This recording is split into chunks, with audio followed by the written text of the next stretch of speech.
Good morning friends. Smart education centre में आप सबका एक बार फिर से हार्दिक स्वागत, खैर मकदम, मोस्ट वेलकम। फ्रेंड्स, आइए बात करते हैं आज के विभिन्न समाचार पत्रों में छपी हुई रोजगार से जुड़ी हुई अहम खबरों के बारे में। तो सबसे बड़ी खबर, एई के 125 पदों पर भर्ती के लिए 23 मई से आवेदन। अगर आप mechanical, electrical, electronics and instrumental, computer science तथा सिविल में इंजीनियरिंग में स्नातक हैं, तब आपको उत्तर प्रदेश राज्य विद्युत उत्पादन निगम में सहायक अभियंता प्रशिक्षु एई ट्रेनी बनने का मौका जल्द मिल सकता है। निगम ने एई के रिक्त 125 पदों के लिए ऑनलाइन आवेदन मांग लिए हैं। समूह है कि इन रिक्त पदों के पदों पर जो है वो प्रतियोगात्मक परीक्षा के माध्यम से भर्ती की जाएगी और इसके लिए जो एज लिमिट है वो मिनिमम 21 साल और अधिकतम 40 साल रखी गई है। अगर आप ये इन तीनों इसके अंदर जो है, अगर आपके पास में ये डिग्री है, तब आप इसके लिए आवेदन कर सकते हैं। तो आइए फ्रेंड्स, बढ़ते हैं एक और बड़ी अपडेट की तरफ। आज से ठीक कर सकते हैं आवेदन पत्रों की त्रुटियां। अगर आपने बीएड संयुक्त प्रवेश परीक्षा 2022 उत्तर प्रदेश के लिए आवेदन दिया है और आपकी उसके अंदर कोई त्रुटि हो गई है, तो आप आज से लेकर के 24 मई तक उस त्रुटि को ऑनलाइन ठीक कर सकते हैं। तो उसी के बारे में ये न्यूज़ है। बीएड संयुक्त प्रवेश परीक्षा के आवेदन पत्रों की त्रुटियां आवेदक शनिवार से ठीक कर सकते हैं। इसके लिए 24 मई तक का समय दिया गया है। आइए एक और बड़ी अपडेट की तरफ आपको लेकर चलते हैं, जो कि यूपीएचईएससी से है। तो यहाँ लिखा है 4 विषयों के चयनितों को 25 को आवंटित होंगे कॉलेज। तो यूपीएचईएससी के विज्ञापन संख्या 50 के तहत इन 4 विषयों के जो सेलेक्टेड हैं उनको 25 मई को जो है नियुक्ति पत्र जारी कर दिए जाएंगे। तो पहले 3 विषयों की प्रस्तावित थी काउंसलिंग, महिला अध्ययन को भी है, अब इसको शामिल कर लिया गया है। निदेशालय को मिला है असिस्टेंट प्रोफेसर वाणिज्य का संशोधित रिजल्ट। 31 को होगी इसकी काउंसलिंग, यानी कि असिस्टेंट प्रोफेसर वाणिज्य की जो काउंसलिंग है और इसका जो नियुक्ति पत्र जारी होगा वो अब 31 मई को जारी किया जाएगा। प्रदेश के अशासकीय सहायता प्राप्त महाविद्यालयों में विज्ञापन संख्या 50 के तहत 4 विषयों में असिस्टेंट प्रोफेसर के 207 पदों पर चयनित अभ्यर्थियों को 25 मई को कॉलेज आवंटित कर दिए जाएंगे। तो अब इंतज़ार खत्म होने जा रहा है। आपको बहुत जल्द असिस्टेंट प्रोफेसर के लिए जो है ये 25 मई को नियुक्ति पत्र जारी कर दिए जाएंगे। इसी के साथ साथ असिस्टेंट प्रोफेसर वाणिज्य की जो नियुक्ति पत्र हैं वो 31 मई को जारी किए जाएंगे। तो 25 मई को जो है जिस सब्जेक्ट के, जिस असिस्टेंट प्रोफेसर के नियुक्ति पत्र जारी होंगे उनमें असिस्टेंट प्रोफेसर शारीरिक शिक्षा, वनस्पति विज्ञान और प्राणी विज्ञान के 96 पदों पर अभ्यर्थियों को जो है नियुक्ति पत्र जारी कर दिए जाएंगे। आइए एक और बड़ी अपडेट की तरफ चलते हैं। अनुदेशकों के मानदेय में प्रदेश को कितना बजट दिया नहीं बता सका केंद्र। तो आप जानते हैं कि उत्तर प्रदेश के परिषदीय विद्यालयों के अंदर जो अनुदेशक रखे गए हैं, इनका जो मानदेय है वो केंद्र सरकार की तरफ से 70,000 कर दिया गया था और उसके बाद जो है उत्तर प्रदेश सरकार ने जो है इसे को रोकते हुए जो उनको पहले मानदेय मिल रहा था 7,000 या 9,000, उसी को निर्धारित कर दिया था और इसी को लेकर के मामला हाईकोर्ट में चला गया था। तो इसी के लिए जवाब मांगा गया था केंद्र सरकार से। तो केंद्र सरकार ने नहीं बताया है कि कितने मानदेय का जो है बजट इन्होंने दिया है उत्तर प्रदेश सरकार को अनुदेशकों के मानदेय के लिए। आइए अब रुख करते हैं एक और बड़ी अपडेट की तरफ। टेट प्रमाण पत्र देने पर रोक के खिलाफ याचिका दाखिल। आप जानते हैं कि अभी पिछले दिनों उत्तर प्रदेश शिक्षक पात्रता परीक्षा का जो रिज़ल्ट आया था उसके प्रमाण पत्र जारी करने पर हाई कोर्ट ने रोक लगा दी थी कि एनसीटीई की अधिसूचना जो 2018 में जारी की गई थी, राजस्थान हाई कोर्ट ने उसको रद्द कर दिया था। उसके बाद कोई नई अधिसूचना जारी नहीं की जा सकी थी। तो इस वजह से प्राइमरी में बीएड को लेकर के जो प्रमाण पत्र जारी होना था टेट का, उस पर हाई कोर्ट की रोक लगा दी थी। अब इसके बरक्स कुछ छात्र जो हैं टेट का प्रमाण पत्र जारी कराने को लेकर के हाई कोर्ट का फिर से रुख किया है और उन्होंने इसके खिलाफ भी याचिका डाली है कि टेट का प्रमाण पत्र जारी किया जाए।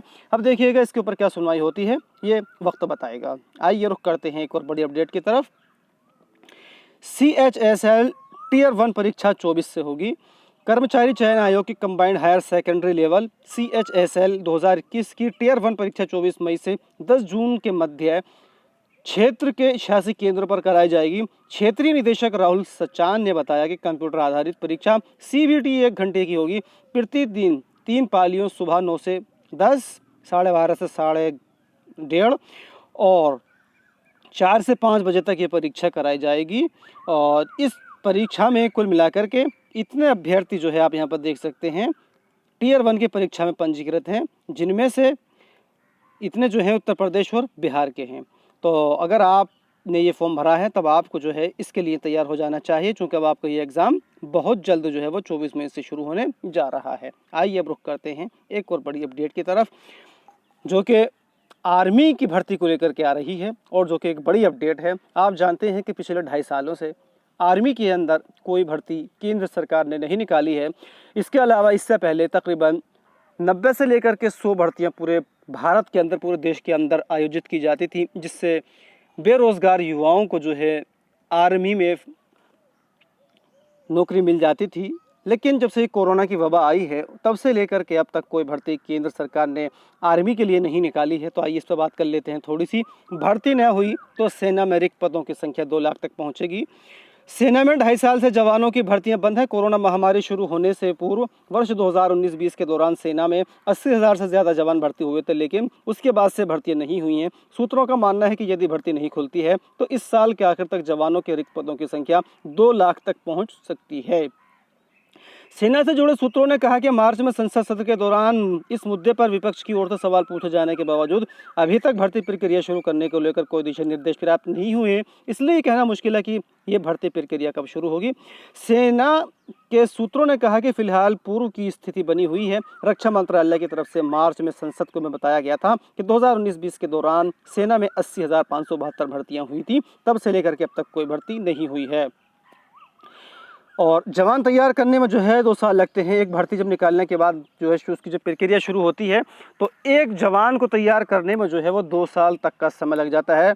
सूत्रों ने कहा है कि अभी भर्ती बंद है। भर्ती प्रक्रिया शुरू करने से लेकर भर्ती होने में कम से कम 6 महीने का समय लग जाता है। इसके बाद जवानों को प्रशिक्षण प्रक्रिया से गुजरना होता है तथा तैनाती के योग्य बनाने में 2 साल लग जाते हैं। पहले ही 2.5 साल का विलम्ब हो चुका है और इस समय जो है वो 7% पद जो हैं हमारी भारतीय सेना के आर्मी के वो रिक्त पड़े हुए हैं। आप यहाँ पर इसको देख सकते हैं कि स्वीकृत जो पद हैं सेना में जवानों के वो इतने हैं और इसमें से करीब 7% जो स्थान वो रिक्त है। लेकिन एक बड़ी खबर ये आ रही है कि केंद्र सरकार सेना के जवानों की भर्ती में कटौती करने जा रही है। कहने का मतलब ये है कि जो सेना में जवानों के रिक्त पद स्वीकृत हैं उनमें कटौती करने जा रही है, ऐसी सूचना है और इसी को यहाँ पर बताया गया है। आप देख सकते हैं सेना के पुनर्गठन की प्रक्रिया चल रही है। सेना को बैटल समूहों में बदला जा रहा है तथा तीनों सेनाओं का एकीकरण भी किया जा रहा है। तकनीक का इस्तेमाल बढ़ा रहा है। तकनीक के बदलाव तथा बदली परिस्थितियों के चलते कई स्थानों पर जवानों की ज़रूरत नहीं रह गई है। यह भी चर्चाएं हैं कि पदों में कटौती स्थायी हो सकती है। तो ये एक दुखद खबर हमारे उन जवानों के लिए है जो रात दिन सड़कों पर दौड़ दौड़ करके पसीना बहा रहे हैं कि किसी तरह से वो आर्मी में शामिल हो जाएं। आर्मी की वैसे भी एज बहुत कम हुआ करती है। भर्ती के लिए 17.5 से लेकर के 21 साल के बीच की उम्र ली जाती है और 2.5 साल से भर्ती अब निकली नहीं है। तो इस तरह से हमारे लाखों युवा जो हैं वह बिना भर्ती देखे ही ओवर एज हो रहे हैं। उनको एज बढ़ा करके उनको तो भर्ती में शामिल नहीं किया जाएगा। लिहाजा जितने भी हमारे युवा सड़कों पर दौड़ रहे हैं ये खबर कहीं ना कहीं उनको निराश करने वाली है कि आर्मी में जवानों की कटौती ये केंद्र सरकार करने जा रही है।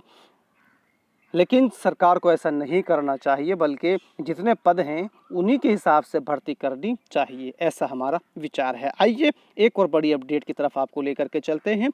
ऑनलाइन परीक्षाओं पर निर्णय नहीं ले सका लोक सेवा आयोग। 5 वर्ष पहले शासन से ऑनलाइन परीक्षाओं को लेकर हुआ था ये फैसला। तो हो सकता है कि बहुत जल्द यूपीपीएससी ऑनलाइन सभी तरह की परीक्षाएं वो कराने लग जाए। और आबकारी विभाग में 327 सिपाहियों की होगी भर्ती। तो फ्रेंड्स एक बड़ी खबर आपके लिए है।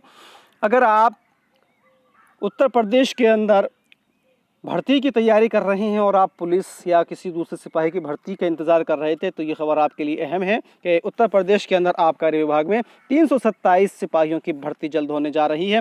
आबकारी विभाग में 327 सिपाहियों की नई भर्ती प्रक्रिया शुरू की गई है। साथ ही पिछली चयन प्रक्रिया गुजर कर चयनित हुए 376 अन्य सिपाहियों को भी जल्द नियुक्ति किए जाने की संभावना है।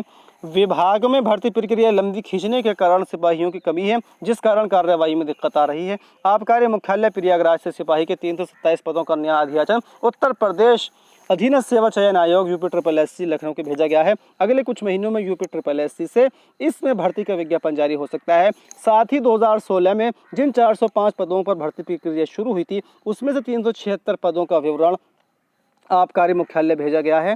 इनके प्रमाण पत्रों की जांच और पुलिस सत्यापन कराया जा रहा है। अधिकारियों ने बताया कि बचे हुए 29 अभ्यर्थियों की सूची भी अगले कुछ दिनों में आ जाएगी। इसके बाद 2016 के सभी 405 पदों की भर्ती प्रक्रिया पूर्ण हो जाएगी।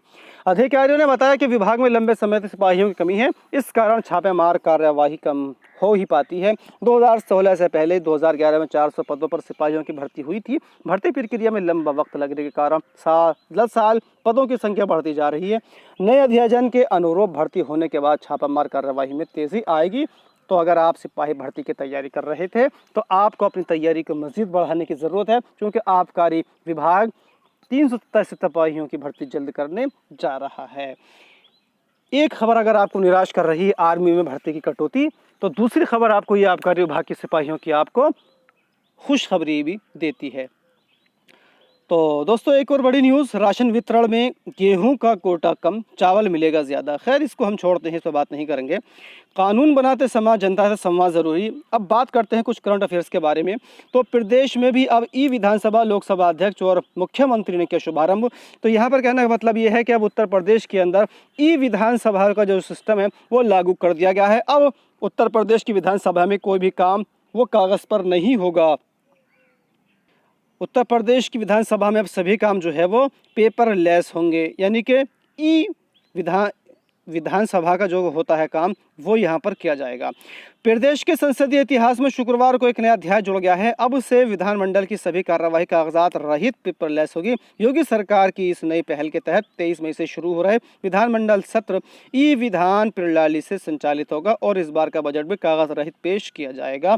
तो इस सवाल को आप नोट कर लीजिएगा कि किस विधानसभा में हाल ही में पेपरलेस कार्रवाई शुरू की गई है, तो वो है उत्तर प्रदेश। ठीक है, आइए अब रुख करते हैं एक और बड़ी अपडेट की तरफ।